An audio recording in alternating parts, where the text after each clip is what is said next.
Bom, na aula passada a gente falou sobre o número de rotação, tá? Eh, deixa eu diminuir aqui. Então a gente falou sobre o número de rotação, falou também do logaritmo complexo, né? Mais algumas propriedades sobre ele. Eh, e, ou seja, o número de rotação, se dado uma curva, só lembrando, né, o que a gente viu,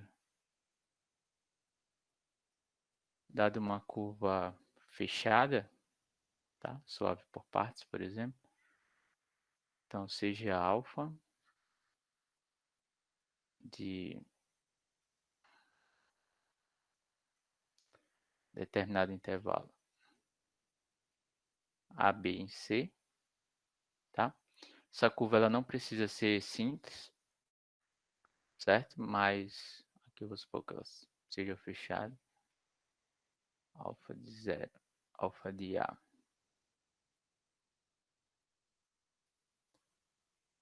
é igual a alfa de B, tá? Então a gente definiu, dado qualquer ponto Z que não pertence ao traço dessa curva, pode ser qualquer ponto que não pertence ao traço, tá? Por exemplo, esse ponto daqui, Z, tá? A gente definiu o número de rotação de alfa com respeito a esse ponto, Z, tá? Esse ponto Z está aqui, mas poderia estar aqui, poderia estar aqui. É claro que o número de rotação, ele depende da componente conexa em relação ao complementar do traço que você pega. Ele é um número inteiro que a gente viu. E ele é definido como sendo 1 sobre 2πi, tá? A integral sobre... Aqui coloquei o ponto z, né? Então, para colocar uma outra variável, que eu vou colocar em relação a w de w menos z, tá? E a gente viu que esse número sempre é um número inteiro, né? Ele pertence aos inteiros e ele vai ser constante em cada componente conexa n de alfa de z é constante em cada componente conexo.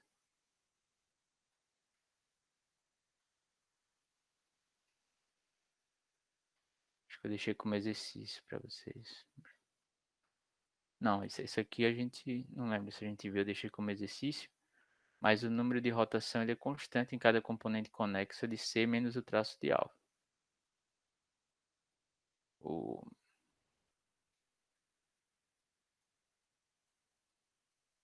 ou seja, no complementar do traço em relação ao, ao plano complexo, né? E com essa definição, a gente definiu o que é o interior e o exterior de uma curva, tá? Então, quando eu falar de interior, exterior de uma curva, por exemplo, é, vocês é para pensar nesses caras, tá? Então, é o conjunto, então, o interior de alfa, a gente definiu como sendo o interior dessa curva alfa, como o conjunto dos pontos que estão em C e que não estão no traço, tá? Por exemplo, vamos chamar esse conjunto aqui de ômega, tá? Então, são os Z que pertencem a esse conjunto ômega, tá? Tal que o número de rotação de alfa com respeito a esse ponto seja diferente de zero, tá? E o exterior da curva, a gente também falou que é uma componente conexa ilimitada e a componente conexa ilimitada em que o número de rotação é igual a zero. Opa, desculpa, isso se a curva for uma curva fechada simples, mas para uma curva qualquer a gente define o exterior de alfa como os pontos z que pertence a c menos o traço de alfa, tal que esse número de rotação de alfa com respeito a z seja igual a zero, tá? E então, por exemplo, com essa ideia de número de rotação, você pode falar para o teorema de Cauchy em uma versão mais geral, tá? Se você não quiser que a curva não, por exemplo, se você for trabalhar a integral de uma curva que tenha autointerseções, como essa curva aqui de cima, então faz sentido você considerar o número de rotação, tá? Tem autointerseções ou então a curva de voltas, por exemplo, em torno de um determinado ponto, tá? Por exemplo, como é que fica aqui o teorema de Cauchy? Vamos ver como é que ele fica. Então, ó, se, por exemplo, eu vou fazer uma observação e vou chegar na fórmula, tá? Que a gente obtém. Observação. Se ômega é uma região em C,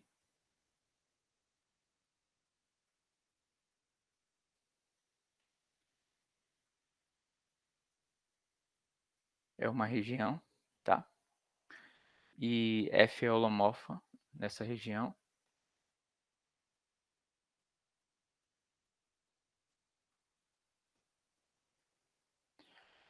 Eu vou pegar um ponto qualquer dessa, dessa região, tá? Então, opa, fixe A, tá? Pertencente a ômega. Então, ó, essa função aqui, ó, h de z,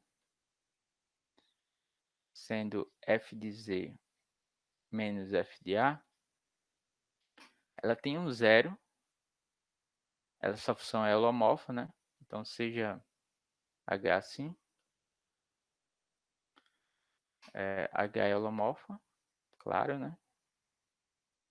Porque f é holomorfa e a é constante, tá? F é holomorfa em ômega. E tem um zero também no ponto A, né? Porque se você pegar z igual a, isso aqui fica zero, tá?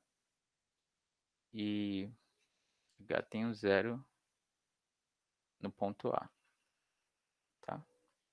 É difícil ver também que isso aqui é um zero simples, tá? H tem um zero no ponto A, tá?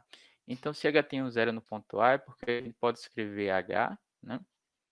De z, que por um lado vai ser f de z menos f de a,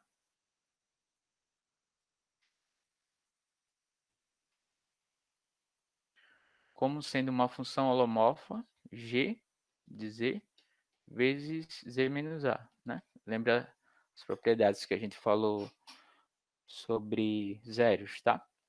E aqui g é uma função holomorfa. G é holomorfa. Uma vizinhança, né? Uma vizinhança do ponto A, você consegue escrever h assim, tá? E g é holomorfa, sei lá, vou colocar num disco, tá? Um disco que contém o ponto A.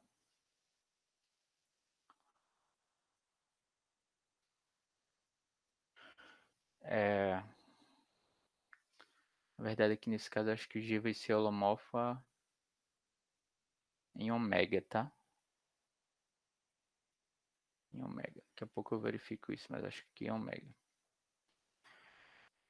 Então, se você pega qualquer curva que é homotopicamente nula, se gama é homotopicamente nula,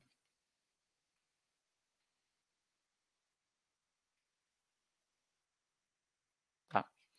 Aqui, lembra que quando a gente está falando gama é homotopicamente nula, eu estou considerando gama uma curva suave por partes.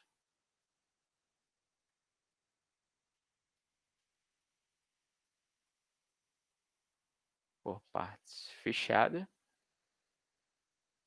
tá? E que seja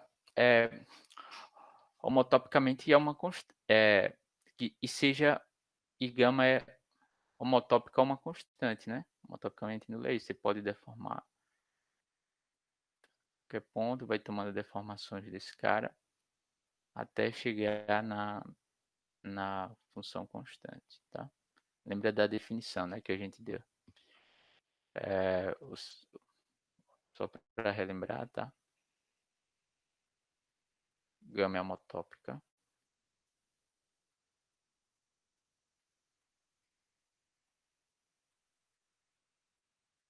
A uma constante.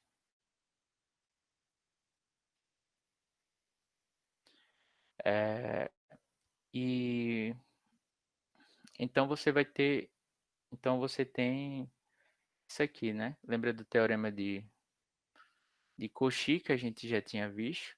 Uma função, se você pega g uma função holomorfa e gama uma curva homotopicamente nula, então a integral de g ao longo dessa curva gama, tá? É zero, tá? G de z de z é zero, tá? Porque a integral de g ao longo de gama é a mesma integral de g ao longo de c, ao longo de um ponto c, tá? Ao longo dessa constante. Só que quem é a g? A g vai ser f de z menos a dividido por z menos a, tá? Então eu vou colocar no lugar de g, eu vou substituir, né? Olha para a expressão aqui que eu vou estar dividindo, tá? Então eu vou dividir aqui e aí ficaria assim, que isso daqui ficaria igual a integral ao longo de gama de f de z menos a, f de z menos f de a, dividido por z menos a, tá? Dz. Isso daqui, então isso implica que isso daqui é igual a zero, tá? Só isolei a g e substituir aqui, certo? Aí eu vou separar essas duas funções aqui, ó. Então aqui isso daqui vai dar a integral de f de z dz de f de z dz sobre z menos a sobre z menos a, tá? Lembre que o f de a é constante, então vou colocar ele para fora, menos f de a sobre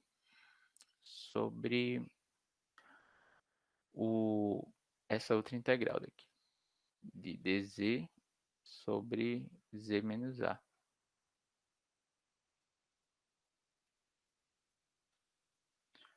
Ao longo de gama, isso daqui a gente viu que é zero, né? Então, ó, se você passa isso aqui para o outro lado, e lembra que isso daqui, olha a definição que a gente deu para o número de rotação. O número de rotação é esse cara, tá? O número de rotação vai ser 1 sobre 2πi dessa integral daqui, ao longo da curva, tá? Não esqueci de escrever aqui, mas é ao longo da curva que você está considerando, certo? Então, quer dizer que essa integral, esse cara que vai estar aqui, tá? Vai ser 2πi vezes esse número de rotação, tá? Lembra que a gente só está considerando que a curva alfa, a curva gama é homotopicamente nula. A gente não está dizendo que ela dá uma volta, duas, que tem autointerseções ou não. Por exemplo, uma curva assim no plano, tá? Se você pega alfa, uma curva assim no plano, tá? Em qualquer, em qualquer região que seja simplesmente conexa, essa curva é homotopicamente nula, tá? Porque você pode distorcer essa curva, aí vai trazendo ela e leva ela até a origem, por exemplo. Então, esse número daqui, então não estou falando nada sobre autointerseções, não estou me preocupando em relação a isso, mas se eu não me preocupo em relação a isso, não tem jeito. Vou ter que acrescentar alguma coisa na fórmula, né? É de se esperar. Então, aqui, ó, se você passa para o outro lado, vai ficar 2πi 2πi vezes o número de rotação de gama aqui no ponto A, o ponto que eu fixei foi o ponto A, tá? E aqui vai ficar, que é gama, né? A integral. Opa, tem o f de a também que está ali do outro lado. F de a, e isso daqui vai ser igual a integral ao longo de gama de f de z sobre z menos a dz, tá? Então, se você quiser, você passa para o outro lado, tá? Então, isso implica que o número de rotação ou índice, tá? Tem várias notações para esse cara daqui que a gente está escrevendo. O índice de gama no ponto A vezes o valor da função nesse ponto, f de a, ele vai ser igual à integral, vai ser 1 sobre 2πi da integral de f de z sobre z menos a dz, tá? E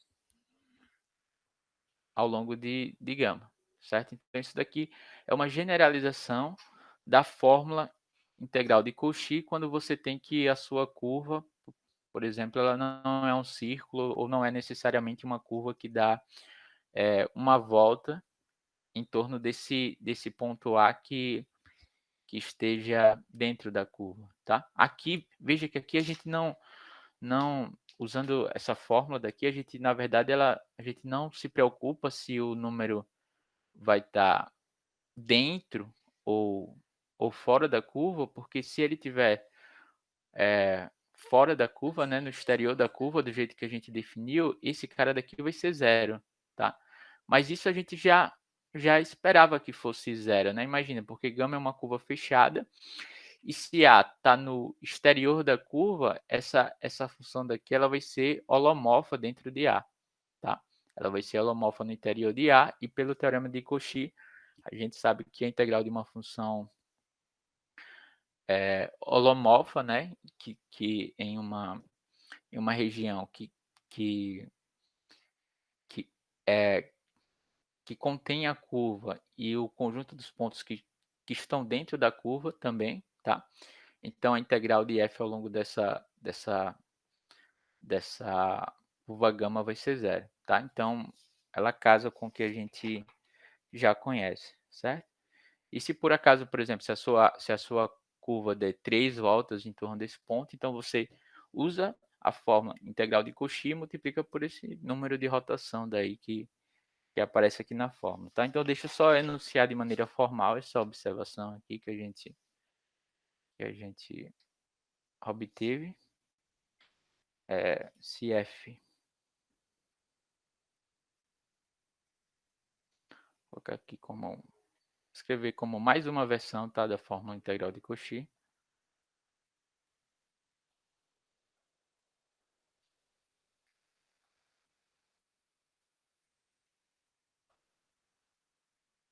Tá?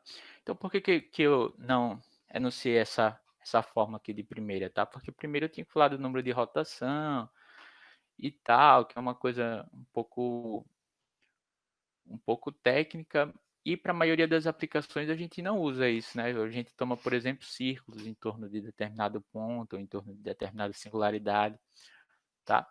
Então, em geral, se você puder escolher, você vai escolher uma curva complicada ou uma curva mais simples para calcular a integral.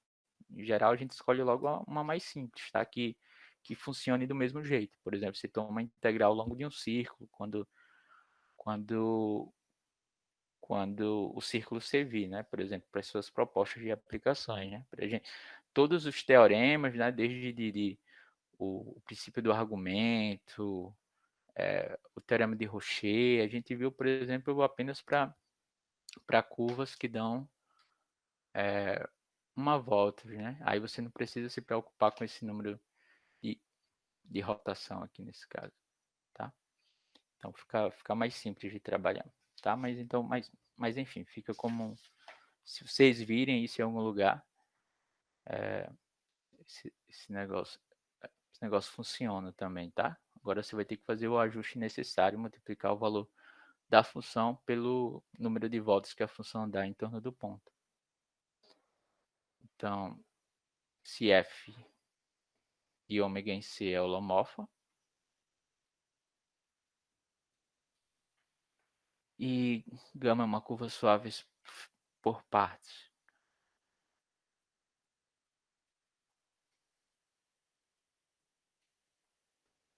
É, por partes fechada. Gama homotopicamente nula.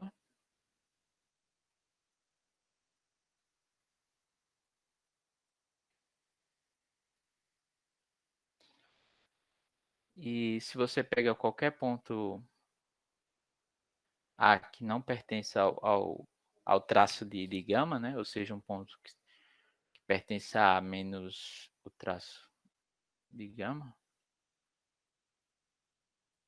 tá? Então vale isso daqui, né? Essa forma que a gente chegou.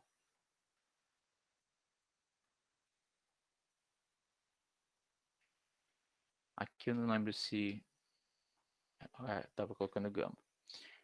Vezes o valor da função no ponto. Então, o valor da função no ponto você consegue calculá-lo em termos da integral ao longo dessa curva, tá?